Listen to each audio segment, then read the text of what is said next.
महाराष्ट्रातल्या 14 कोटी जनतेच्या वतीने आणि महाराष्ट्रातील 1 कोटी भारतीय जनता पार्टीच्या प्राथमिक सदस्यांनी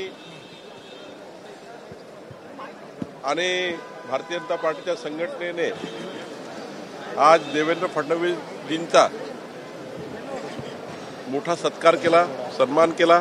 कारण देवेंद्रजींनी विकसित महाराष्ट्राचा संकल्प केला आणि हा संकल्प पूर्ण करण्याकरता त्यांनी जे डावोसमध्ये 15 लाख कोटी रुपयाच्या वरचं इन्व्हेस्टमेंट महाराष्ट्रात आणलं। महाराष्ट्रातल्या सर्व विभागामध्ये मोठ्या प्रमाणावर गुंतवणूक आणली, त्याबद्दल भाजपा महाराष्ट्राने देवेंद्रजींचा सन्मान केला आहे, सत्कार केला आहे। सक्रिय सदस्य नोंदणीला आजपासून खरं तर सुरुवात झालेली आहे। पहिल्यांदा 5 जणांचं तुमचं सक्रिय सदस्य नोंदणी केलेली आहे, काय सांगाल, किती टार्गेट ठेवण्यात आलेलं आहे? आज आम्ही माननीय देवेंद्रजी यांचा सक्रिय सदस्यांचा फॉर्म भरून घेतला, त्यांना सक्रिय सदस्यता आम्ही ग्रहण केली आहे। आज देवेंद्रजी पक्षाचे पहिले ॲक्टिव्ह मेंबर महाराष्ट्रातले झाले आहेत आणि महाराष्ट्रातल्या प्रत्येक बूथवर किमान 5 पदाधिकारी कार्यकर्त्यांनी सक्रिय सदस्य व्हावं, ॲक्टिव्ह मेंबरशिप घ्यावी, याकरता आम्ही अभियान सुरू केलं आहे। आणि मला विश्वास आहे की ज्या सदस्यांनी 1 कोटी सदस्यसंख्या केली त्यापैकी किमान 5 लाख कार्यकर्ते हे ॲक्टिव्ह मेंबरशिप सक्रिय सदस्यता घेतील आणि एक मोठा आमच्या पदाधिकाऱ्याचा संच निर्माण होईल। 20 फरवरीपर्यंत आम्ही 5 लाख सक्रिय सदस्यता या महाराष्ट्रामध्ये होईल असं आम्ही अभियान सुरू केलं आहे। संपर्क मंत्र्यांची तुम्ही नियुक्ती केलेली आहे, मात्र याआधीही ठाण्यामध्ये गणेश नाईक यांनी जनता दरबार घेण्याचा प्रयत्न केला, शिवसेनेच्या मंत्र्यांनी विरोध केलेला होता। खासदार नरेश म्हस्के सुद्धा म्हटले होते आमचे सुद्धा मंत्री मग आता भाजपच्या मंत्र्यांच्या जिल्ह्यात जाऊन दरबार घेतील। पुन्हा भारतीय जनता पार्टीच्या संघटना आणि सरकारमधला समन्वय करण्याकरता 17 जिल्ह्यामध्ये आम्ही आज संपर्क मंत्री जाहीर केले आहे आणि ही शिवसेनेलाही मुभा आहे, ही अजित पवार साहेबांनाही मुभा आहे। त्यांनाही आपल्या पक्षाला कार्यकर्त्यांना न्याय द्यायचा आहे, तिथेही सरकारमधले कार्यकर्त्यांची कामं वाढलेली आहेत, त्यामुळं सर्वांनाच न्याय मिळाला पाहिजे। आणि माननीय एकनाथजींनी असे संपर्क मंत्री केलं तर आमचं काही म्हणणं नाही, अजितदादांनी केलं तर आमचं म्हणणं नाही, पण भारतीय जनता पार्टीने मात्र आज आमचे 17 संपर्क मंत्री नेमलेले आहे। 19 ठिकाणी आमचे पालकमंत्री आहे, 17 संपर्क मंत्री आहे। त्यामुळं निश्चितपणे एक या माध्यमातून जे महाराष्ट्र जनतेला जो सरकारकडून न्याय द्यायचा आहे तो आमचे संपर्क मंत्री येतील।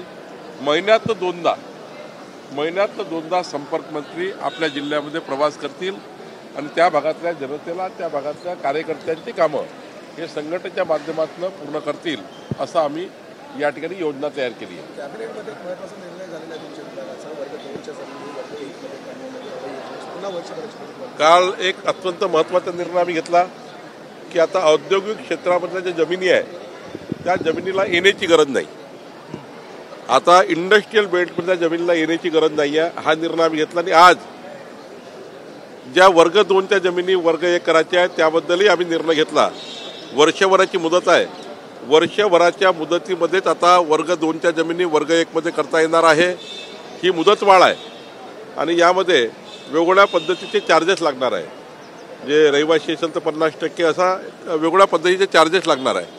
आणि त्यामुळं ज्यांचे वर्ग 2चे वर्ग 1 राहिले आहे, अकृषिक आणि इंडस्ट्रीयल वगैरे शेती भागाकरता आम्ही वर्ग 2चे वर्ग 1 करून टाकले आहे शेतकऱ्यांचे, पण जे इंडस्ट्रीयल आहे, जे औद्योगिक आहे, काही सोसायटीज आहे, काही त्या ठिकाणी वाणिज्य आहे, या भागातले वर्ग 2 ते वर्ग 1 वर्षभराच्या आतमध्ये सर्वांनी करून घ्यावे अशी विनंती आपल्या माध्यमातून आम्ही करतो आहे। कॅबिनेटने आज निर्णय घेतला आहे। मुख्यमंत्री वर्षा बंगल्यावर जात नाहीयेत, ज्या ठिकाणी जे लॉन आहे त्या लॉनमध्ये कामाख्या देवीची देवीकडून आलेल्या रेड्याची शिंग गाडले गेले असा आणि भाजपच्याच गोटातून ही माहिती मिळाली असा दावा संजय राऊत करतात। संजय राऊतांविषयी अजून कोणी बोललं असतं तर काही त्यात तथ्य आहे असं वाटलं असतं।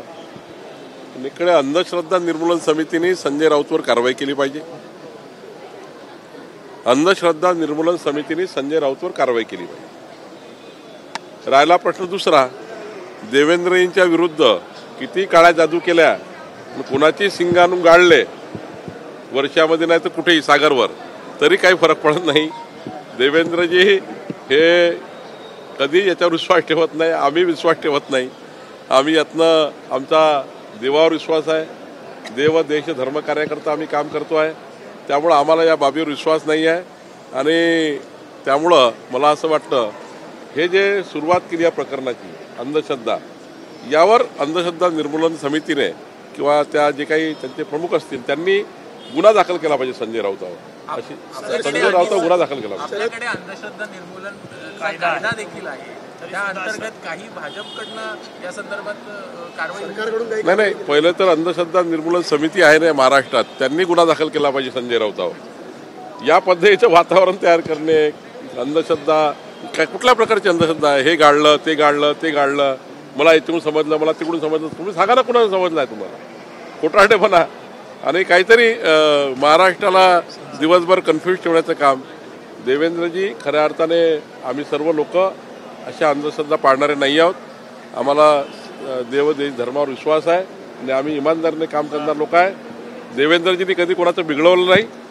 देवेंद्रजींनी कधी त्यांच्या आयुष्यात कोणाविरुद्ध कोणतेही कटकारस्थान केलं नाही, षडयंत्र केले नाही. त्यामुळे त्यांचं कधीच काही बिघडत नाही याचा मला विश्वास आहे. मागच्या सरकारच्या काळात कृषी मंत्री धनंजय मुंडे होते, त्यांच्यावरती अंजली दमानिया यांनी आरोप केले केंद्र सरकारच्या ज्या काही योजना राबवायच्या होत्या शेतकऱ्यांबाबत त्याच्यामध्ये घोटाळा केला असा त्यांनी आरोप केलाय. धनंजय मुंडेंनी मात्र हे आरोप सगळे फेटाळले आहेत. तुमचं एक सहकारी म्हणून तुमचे काय नाही, अंजली दमानियाजींनी जे आरोप केले असतील किंवा जे काही पुरावे त्यांच्याकडे असतील सरकार चौकशी करेल. आरोपातनं काही थोडी तथ्य असतं. शेवटी आरोपामधनं चौकशी होतं आणि चौकशीमध्ये जर काही तथ्य निघालं तरच मग मंत्र्यांनी राजीनामा वगैरे वगैरे ज्या भानगडी आहेत त्या होत राहतात. पण मला वाटतं पहिला आता आरोप केला आहे त्यावर जरा जे काही त्यांची मागणी ज्या चौकशी असेल ते होईल आणि त्यानुसार मग काय पुढं ठरेल. सर, छत्रपती शिवाजी महाराजांच्या संदर्भामध्ये मोठा वाद निर्माण झालेला आहे. अभिनेते राहुल सोलापूरकर यांचं म्हणणं होतं की आग्र्यातून ते लाच देऊन सुटलेले होते, कुठलीच त्यांनी लपून छपून अशी सुटका केलेली नव्हती. आणि दुसरं म्हणजे हिरकणी नावाचं कुठलं पात्रच नव्हतं, हे काल्पनिक पात्र आहे असे ते म्हटलेले आहे. असे जे लोक आहेत ना जे छत्रपती शिवरायाच्या इतिहासाबद्दल, त्यांच्या छत्रपती शिवरायाचा जो आमच्या सर्व आदर्श आहे, प्रेरणा आहे, याबद्दल असे वक्तव्य करत असेल तर महाराष्ट्र अशा लोकांना सोडणार नाही. खरं तर त्यांनी आत्मचिंतन केलं पाहिजे. अशा प्रकारचे वक्तव्य करताना काय करतोय आपण, कशाकरता करतोय, कुणाकरता करतोय. देशाचे आदर्श राजे, जगाचे आज आदर्श राजे आहेत छत्रपती शिवाजी महाराज. त्यांचा इतिहास हा एक नाही 4 इतिहासकारांना लिहून ठेवलेला आहे आणि त्यामुळं अशा इतिहासावर बोलणे हे काही योग्य नाही असं मला वाटतं. सर एक लाडकी बहीण योजनेसंदर्भात शक्तीपीठाच्या संदर्भात सरकार खूप आग्रही आहे, पण अनेक ठिकाणी सरकारमधले मंत्री शक्तीपीठाला विरोध करताना दिसतंय. तुम्ही किंवा सीएम यांचा खूप आग्रह कशामुळे, काय नाही, काही आग्रह कशामुळे नसतं. डेव्हलपमेंटचा प्रश्न आहे. या महाराष्ट्रात शक्तीपीठ मार्ग झाल्यानंतर जसं समृद्धी महामार्गामुळे चित्र पालटलं तसं एक रस्ता हा संपूर्ण परिसराचं संपूर्ण इन्फ्रास्ट्रक्चर बदलतं, संपूर्ण तिथले पॅरामीटर बदलतं. एक रस्ता बांधल्याने संपूर्ण व्यवस्था उभ्या होतात. त्या ठिकाणी मुंबईसारख्या शहराला जोडलं जातं, संपूर्ण महाराष्ट्र जोडला जातो. असे महामार्ग झाले पाहिजे. राहिला प्रश्न त्या महामार्गामुळे जे काही लोक विस्थापित होणार आहे त्यांना योग्य न्याय मिळाला पाहिजे का, तर मिळाला पाहिजे याकरता सरकारने काम केलं पाहिजे आणि सरकार तसं काम करेल. देवेंद्रजींनी समृद्धी महामार्गाचं निर्माण केलं तेव्हाही त्यांनी असा विरोध झाला होता, पण नंतर मात्र लोकांनी स्वतःच जमिनी दिल्या. या ठिकाणी लोक समोर येतील असा मला विश्वास आहे. सर, लाडकी बहीण योजनेसंदर्भामध्ये ज्या 4 चाकी गाड्या आहेत त्या महिने सगळ्या बाद होणार पाहायला मिळतात आणि यांच्यावर कारवाई देखील होणार आहे असं मला वाटत नाही. काही कारवाई वगैरे सरकार करेल, काही एवढं असा सरकार कठोर निर्णय घेणार नाही. पण माझी विनंती राहणाऱ्या ज्या लाडक्या बहिणींनी आपल्याकडे थोड्या व्यवस्था चांगल्या आहेत, आपल्याकडे थोडे पैसे आहेत, अशा आमच्या लाडक्या बहिणींनी स्वतःहूनच सरेंडर केलं पाहिजे. जसं मोदींच्या विनंतीवरून लाखो सिलेंडर जे घेणारे लोक त्यांनी आपली सबसिडी सरेंडर केली, तसं लाडक्या बहिणींनी ज्यांना आता गरज नाही आहे, त्यांच्याकडे घर समृद्ध आहे, त्यांनी परस्परच मला वाटतं सरेंडर केलं तर बरं राहील. पालकमंत्रीबाबत अद्यापही तिढा कायम आहे, तो अद्यापही नाही, वो तो छूट जाएगा.